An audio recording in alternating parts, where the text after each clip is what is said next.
महायुती सरकारमधल्या 4 विद्यमान मंत्र्यांची विकेट जाणार असल्याचा दावा संजय राऊतांनी केलाय। दिल्ली आणि फडणवीसांच्या वर्तुळामध्ये या बदलाबाबत चर्चा सुरू असल्याचं राऊतांनी म्हटलंय आणि सोबतच महायुती सरकारचा रिमोट कंट्रोल हा दिल्लीमध्ये अमित शहांकडे आहे असंही राऊतांनी म्हटलंय। सध्याच्या राजकीय परिस्थितीवर राऊतांनी एक मोठं वक्तव्य केलंय। महायुती सरकारमधल्या 4 विद्यमान मंत्र्यांची विकेट जाणार असल्याचा दावा खासदार संजय राऊत यांनी केलाय।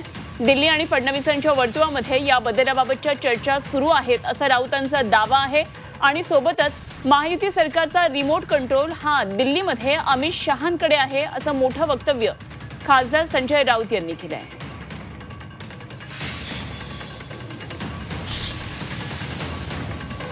की या मंत्रिमंडळातले 4 मंत्री जाणार आहेत।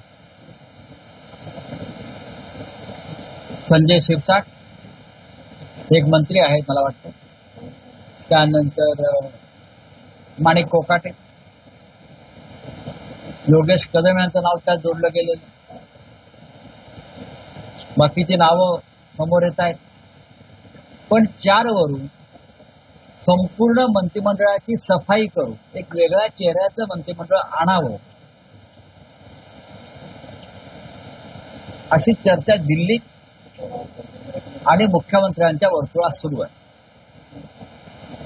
संजय राठोड यांना सुद्धा जावं। मंत्रिमंडळामध्ये कोणाला ठेवायचं आणि कोणाला काढायचं, कोणाला वगळायचं हा सर्वस्वी मुख्यमंत्र्यांचा अधिकार असला किंवा आहे, तरी या सरकारचा रिमोट कंट्रोल दिल्लीत अमित शहांकडे आणि कोकाटे यांना राजीनामा द्यावा लागेल किंवा त्यांना काढावा लागेल। शेतकऱ्यांचा केलेला अपमान अशा खातेबदलातून दूर होतो का? कृषी मंत्री असताना केलेला गुन्हा त्यांचं फक्त खातं बदलून धुवून निघेल पाप।